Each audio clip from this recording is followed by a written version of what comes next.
पाकिस्तान ने अपना squad announce कर दिया है इंग्लैंड और वेस्ट इंडीज की टेस्ट सीरीज के लिए। इससे ज्यादा बड़ी खबर यह है कि पाकिस्तान के नए टेस्ट के कप्तान अब हैं बाबर आजम। स्क्वाड आपके सामने मौजूद है। स्क्वाड पे तो अभी हम डिटेल में बात करेंगे, लेकिन सबसे पहले इस पे बात करना जरूरी है कि क्या बाबर आजम को कैप्टेंसी एक्सेप्ट करनी चाहिए थी। मेरा आपसे सवाल है कि इस टाइम पाकिस्तान को बाबर आजम की बैटिंग की ज़रूरत है या बाबर आजम की कप्तानी की ज़रूरत है। ऑब्वियसली जो बाबर आजम का लॉयल फैन है, जो पाकिस्तान की बेहतरी भी चाहता है, उस एक लॉयल फैन ने शुक्र अदा किया था कि अल्लाह अल्लाह करके बाबर आजम अभी अभी फॉर्म में वापस आया है, थोड़ा सा अच्छा दिखना शुरू हुआ है। और जैसे ही वो फॉर्म में वापस आया है, जैसे ही थोड़ी सी आपको बेहतरी नजर आई है बॉडी लैंग्वेज में, क्रिकेट में नई शॉट्स आ रही हैं, साथ ही दोबारा वो ही गलती जो हमने कई साल पहले की थी। दोनों पार्टियों की गलतियां यहां पे पाकिस्तान क्रिकेट बोर्ड को तो अभी हमारे हाथों लेंगे, लेकिन बाबर आजम, मैंने आपसे ज्यादा बेवकूफ क्रिकेटर शायद अपनी जिंदगी में नहीं देखा। बाबर आजम ये आप लोगों को यूज करेंगे और कर रहे हैं और कब से करते आ रहे हैं। कभी शान को यूज किया, अब बाबर को यूज करेंगे, क्योंकि प्लान तो पीछे से बन के आएंगे ना, आकिब जावेद वगैरह की तरफ से। या तो आप इतने मासूम हो बाबर के आपको पता ही नहीं लगता कि कोई आके आपको जितना मर्जी यूज कर ले। इन लोगों ने आपको टी20 में क्यों शामिल किया था, एशिया कप टी20 फॉर्मेट के बाद, दुबई के बाद, ताकि तोपों का रुख किसी सीनियर प्लेयर की तरफ आए। हम ही क्यों हर तरफ से क्रिटिसिज्म सह रहे हैं। मैंने आपको तब यह खबर दी थी क्योंकि बाबर आजम का कोई किसी तरफ से टी20 में वापस आना नहीं बनता था, और तब भी आपको उसको नहीं वापस लाना चाहिए था। आप उसको ज्यादती करके वापस लाए और फिर आपने उसको चौथे नंबर पे बैटिंग कराई, और वो भी मेरा भाई इतना मासूम मान गया कि हाँ मैं चौथे नंबर पे बैटिंग कर लूंगा। अब या तो बाबर आजम बहुत ज्यादा बेवकूफ है, या वो बहुत ज्यादा भोला है कि आप उससे जो करवाएं वो कहेगा ठीक है बॉस, मैं करने के लिए रेडी हूं। दुनिया कहां से कहां पहुंच गई, दुनिया क्रिकेट में आगे से आगे जा रही है, और आज दोबारा हम सब ने, पाकिस्तान क्रिकेट बोर्ड ने इतना बड़ा बैक गेयर लगाया है। ये एक्सपोज हुआ है आपका सिस्टम के आपके पास कोई कप्तान नहीं है। आपका जो ये फर्स्ट क्लास का सीजन है, आपकी जो डोमेस्टिक है, वो बिल्कुल फारग है, क्योंकि आपने एक जले हुए कारतूस पुराने बंदे को उठा के दोबारा कप्तान बना दिया है। अब अगर जैसे हमने अभी सलमान अली आगा की बात की थी कुछ दिन पहले, जहां मैंने आपको क्लियरली ये रिपोर्ट किया था कि किसी एक बंदे ने भी सलमान अली आगा को कैप्टेंसी ऑफर नहीं की थी।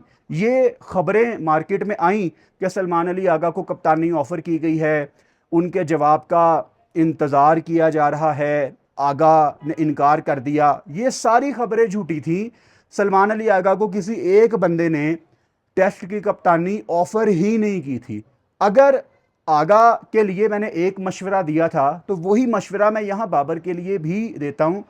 अगर पाकिस्तान क्रिकेट बोर्ड ने शान मसूद जो कि स्क्वाड में हैं, अगर उनकी जगह किसी दूसरे बंदे को कप्तानी ऑफर की थी ना, उस बंदे का काम था फिलहाल कह देता कि यार ये WTC का साइकिल मुकने दो, ये WTC का साइकिल खत्म होने दो, उसके बाद कप्तानी की बात करेंगे, क्योंकि आप तो WTC से बाहर हो चुके हैं। तो इंस्पिरेशन क्या है?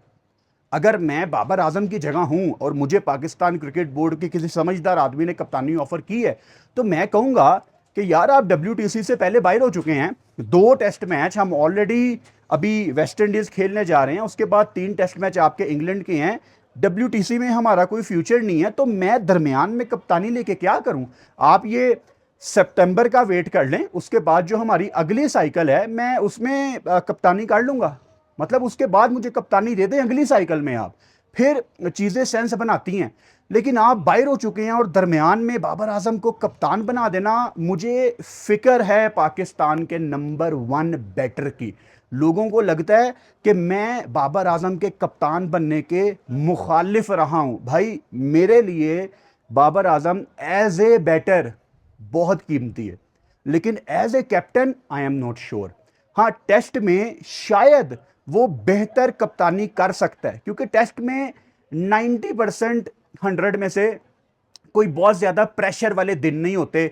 वही टिपिकल चेंजेस हैं, किसने नया बॉल करना है। अगर आकिब जावेद इंशाल्लाह पाकिस्तान क्रिकेट बोर्ड में रहे तो फिर वही गंदे ट्रैक बनेंगे, एक आधा फास्ट बॉलर फॉर्मेलिटी के लिए आएगा, फिर वो स्पिन का जाल बिछेगा। उसमें कप्तानी का कोई रोल नहीं है। मतलब जो हम अभी स्पिन ट्रैक बना के कर रहे थे, एक आधा फॉर्मेलिटी के लिए आमिर जमाल को डाल दिया और फिर साजिद, नुमान, स्पिनर्स आपके छाए में हैं, सबको आपने खिला दिया, उसमें कप्तानी का कोई रोल नहीं है।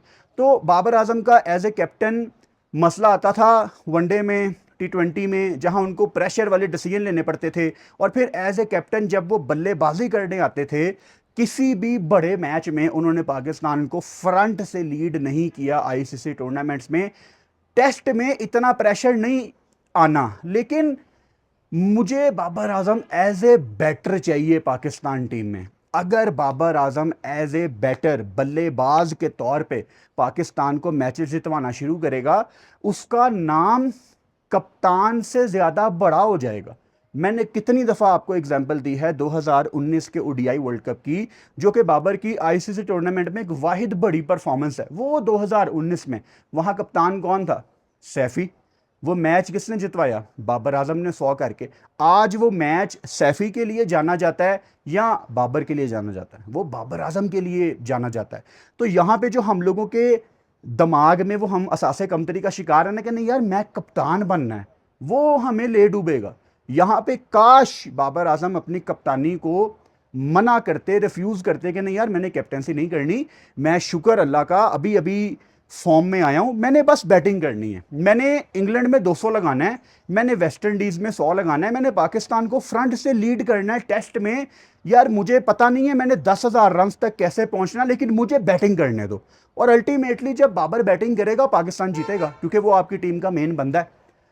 तो मेरे ख्याल से पाकिस्तान क्रिकेट बोर्ड इस टाइम हर वो काम करेगा जिससे वो लोगों की नेक ख्वाहिशात में वापस आए, क्योंकि इस टाइम पाकिस्तान में हर बंदा पाकिस्तान क्रिकेट बोर्ड को जलील कर रहा है फॉर द राइट रीजंस, क्योंकि इनके जो काम हैं पिछले 1-2 साल से वो बड़े माठे हैं।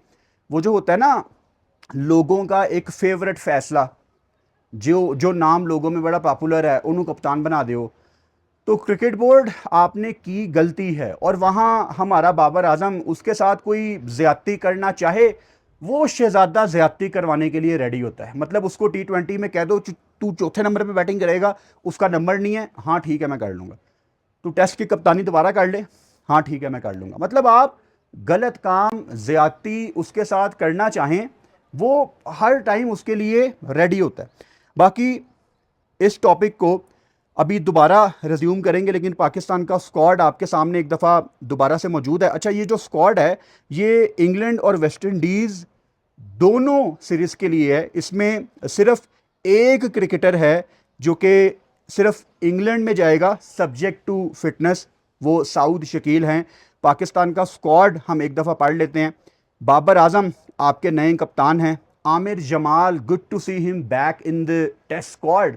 अब आमिर जमाल आ गया है तो राणा फ़हीम अशरफ कहाँ पे है?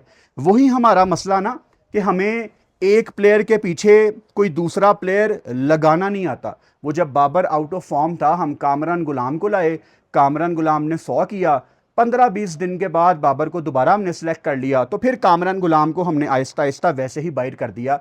हम एक प्लेयर के पीछे कोई दूसरा प्लेयर खड़ा नहीं करते प्रेशर बनाने के लिए, और माजी में प्लेयर्स ऐसे ही बनते थे, आप प्लेयर के पीछे प्लेयर लगाते थे। ठीक हो गया? तो यहां पे अब आमिर जमाल आ गया है, तो अब आपको राणा फ़हीम अशरफ इंशाल्लाह कहीं पे भी नजर नहीं आएगा, वो कैंप में भी नहीं आएगा, वो कहीं भी नहीं आएगा। ये बात आपने याद रखनी है, ठीक है? अब्दुल्ला फजल ऑब्वियसली काफी इंप्रेसिव, इन्होंने इंटरनेशनल क्रिकेट में डेब्यू किया है विद अवैस, तो इन दोनों का तो ऑब्वियसली होना बनता था।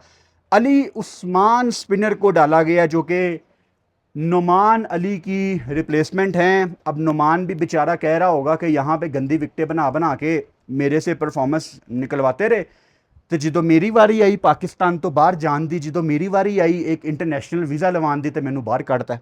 सोचता ही होगा ना यार, एक फॉरेन टूर आया था यार, वो करा ही देते यार, मैं भी बाहर चला जाता। लेकिन चलो, यही पाकिस्तान क्रिकेट है, फ़ायदा उठा के प्लेयर को हम वैल्यू नहीं करते और बिल्कुल उसको दूध में से मक्खी की तरह निकाल के साइड पे कर देते हैं। बहुत ज़्यादा स्पिनर्स आपके लाइन में लगे हुए थे, यंग, मेहरान, फैसल अकरम, लेकिन उन सब को साइड पे करके एक नया नाम आ जाता है, क्योंकि ख्वाब आता है आकिब जावेद साहब को, माइक हेसन को। अब पता नहीं माइक हेसन का कितना इन्फ्लुएंस है टेस्ट में, क्योंकि हर जगह कॉन्फ्रेंस तो वही करते हैं पीसीबी के सोशल मीडिया हैंडल पे, लेकिन ये अपने ख्वाब के मुताबिक चेंजेस कर देते हैं। उसके बाद आपको ऑब्वियसली नीचे अजान ओवैस नज़र आ रहे हैं, बहुत ही अच्छा टेम्परामेंट इन्होंने दिखाया था। वेस्ट इंडीज़ में थोड़ा मुश्किल टाइम इन पे आ सकता है, क्योंकि वेस्ट इंडीज़ का फास्ट बॉलर्स का जो अटैक है वो बड़ा तगड़ा है। इंग्लैंड में जो हीट वेव पड़ी है और दोबारा हीट वेव आनी है, मेरे ख्याल से बड़ी मज़े की वहाँ पे ट्रू विकटें होंगी, वहाँ पे अजान ओवैस इंशाल्लाह एंजॉय करेगा। इनके साथ इमामुल हक भी आपको स्क्वाड में नज़र आ रहे हैं। अच्छा, इमाम मतलब 2017-18 से इंटरनेशनल क्रिकेट खेल रहा है, अभी तक इमाम को किसी ने कप्तानी के लिए कभी कंसीडर ही नहीं किया। ये इमाम को सोचना कि उसने क्या किया इतने सालों में, कि वो किसी के जहन में भी नहीं आता। तो मैं सीधी बात बताऊं, मुझे ना इमामुल हक एक वैल्यू ऐड करने वाला प्लेयर नहीं दिखता किसी भी फॉर्मेट में। खुरम शहजाद ऑब्वियसली मंजे हुए बॉलर हैं, रेड बॉल के साथ बॉल करना इनको आता है, लंबे स्पेल करते हैं। गर्मी होगी port of Spain, Trinidad, West Indies में, वहाँ ये लंबे स्पेल करेंगे, ऑब्वियसली इनका होना काफ़ी अच्छा फैसला है। मोहम्मद अब्बास, देखो मोहम्मद अब्बास को ना अगर आपने वेस्ट इंडीज़ में एक टेस्ट खिलाना है तो फिर भी ठीक है। मैं चाहता हूँ अब्बास 3 के 3 टेस्ट मैच आपके इंग्लैंड में खेले, क्योंकि काउंटी में परफॉर्म भी किया है, परफॉर्म करके पाकिस्तान टीम में आए हैं और इंग्लैंड में ऑब्वियसली बहुत ज़्यादा एंजॉय करते हैं। इनके नीचे आपको मोहम्मद अली नज़र आ रहे हैं, जिनके बारे में हमें बताना चाहिए हमारे फॉर्मर क्रिकेटर्स को, कि एक बंदा जिसका इतना पेस नहीं था, वो ये 150 पे एकदम कैसे बॉल करना शुरू हो गया इतना शानदार। लेकिन यहाँ पे हमारे फॉर्मर क्रिकेटर्स, मौजूदा क्रिकेटर्स, किसी को भी आप ले लें, ये वाले पिछले, कोई एजुकेट नहीं करता हमें। सारे अपने लाइक्स और डिसलाइक्स के चक्कर में अपने अपने प्लेयर्स के ऊपर बात करते हैं अनफॉर्चुनेटली।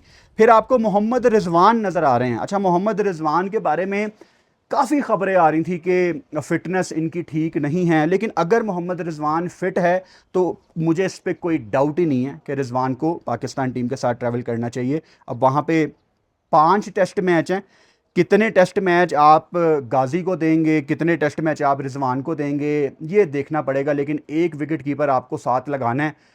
वो हम कह कह के थक गए कि बनता रुहेल नज़ीर था, लेकिन अब Ghazi Ghauri, again we have nothing against Ghazi Ghauri, बड़ा सॉलिड प्लेयर लगता है, लेकिन जो पहले से लाइन में लगा हुआ है ना, पहले हक उसका है। तो 2 विकेट कीपर तो आपने लेके जाने होते हैं, वो कंकशन का ऑब्वियसली सिस्टम है सारा। तो रुहेल ऑब्वियसली नहीं है, तो रिजवान और गाजी गौरी आपके विकेट कीपर हैं। फिर इसमें आपको अवैस जफ़र नज़र आ रहे हैं, जिनकी कोई बहुत ज़्यादा बात नहीं कर रहा था, लेकिन सरप्राइजिंग आपको इनकी इंक्लूजन नज़र आ रही है। नीचे आपको साजिद खान भी नज़र आ रहे हैं, ऑफ स्पिनर, और मेरे ख्याल से Sajid Khan West Indies, England दोनों ऐसी जगह हैं जहाँ पे बहुत ज़्यादा एंजॉय करेंगे। बस इनके पार्टनर वहाँ पे मौजूद नहीं होंगे, नुमान अली, लेकिन आई एम श्योर कि अली उस्मान को भी तजर्बा है, वो भी एक आधे मैच में सेटल डाउन हो जाएंगे इंटरनेशनल क्रिकेट में। नीचे आपको सलमान अली आगा नज़र आ रहे हैं। सलमान अली आगा को किसी ने टेस्ट की ऑफर नहीं की थी कैप्टनसी, लेकिन इस दौर में जो भी आपके पास टैलेंट मौजूद है इस टाइम, वनडे और टेस्ट में अगर कोई सूटेबल बंदा है तो वो सिर्फ सलमान अली आ गया है। अब इस पे आपने जो कहना है आप कह लें।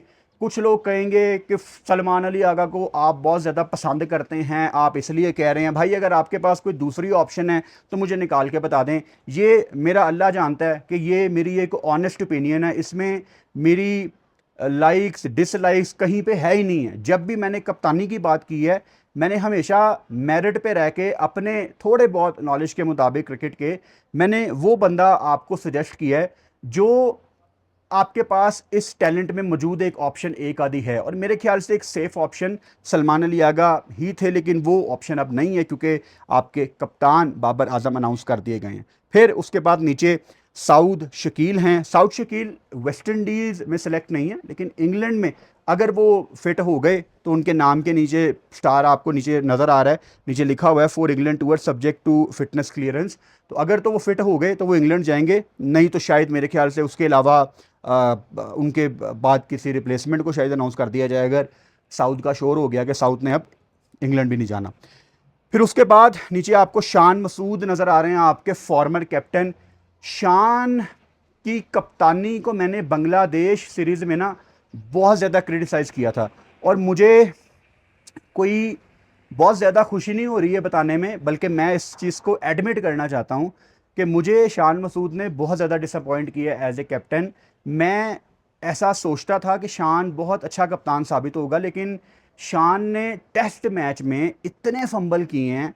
अगर वो वनडे और टेस्ट में कभी पाकिस्तान का कप्तान बन जाता तो पता नहीं वो कितने को फंबल करता है यार। लेकिन शान को कप्तानी से हटाने पे मुझे कोई बहुत ज़्यादा दुख नहीं है।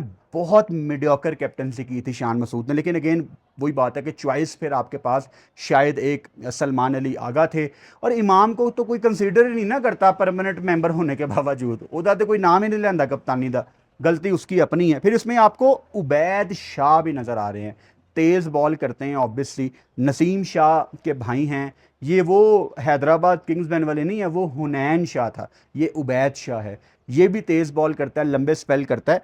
तो बड़ा बैलेंस और मुनासिब स्क्वाड है पाकिस्तान का। इसमें जो एक सबसे बड़ा नाम मिस है, जिस लड़के के साथ आपने ज्यादती की है, वो है सिर्फ कामरान गुलाम।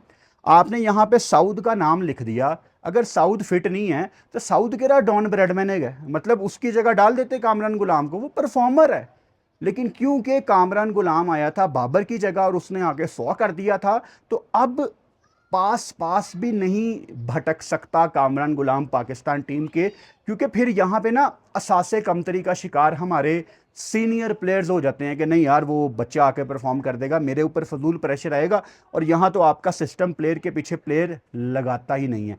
अब as a batter Babar Azam के ऊपर प्रेशर, वो जितना मर्जी कह लें कि मेरे ऊपर प्रेशर नहीं आता कप्तानी का, इट्स फाइन, लेकिन बाबर ऐसे होता नहीं है।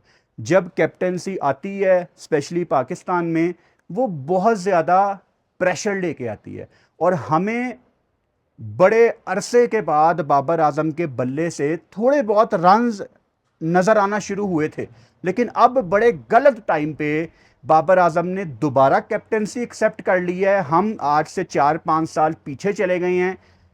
अल्लाह करे कि पाकिस्तान को मैचेस जितवाए बाबर आजम बल्ले के साथ रन्स करके, लेकिन अगर मैं माजी देखता हूं बाबर आजम का as a batter with the burden of captaincy, तो कोई बहुत अच्छी वाइब्स मुझे नहीं आ रही। वीडियो के आखिर में मैं एक लाइन में इसको समराइज करना चाहता हूं कि बाबर आजम ने कैप्टेंसी एक्सेप्ट करके बहुत बड़ी गलती की है। मुझे नहीं पता कि बाबर आजम एक बेवकूफ़ क्रिकेटर है या बहुत ज़्यादा भोला है कि क्रिकेट बोर्ड जो भी उससे करवाना चाहे वो चुप करके मान जाता है। इतना बड़ा नाम और उसकी कोई से ही नहीं है, उसका कोई थॉट प्रोसेस ही नहीं है। आपने उससे जो करवाना है करवा लें। बहुत गलत फैसला है बाबर को टेस्ट का कप्तान बनाना। मेरे ख्याल से इससे पाकिस्तान की क्रिकेट मज़ीद पीछे जाएगी।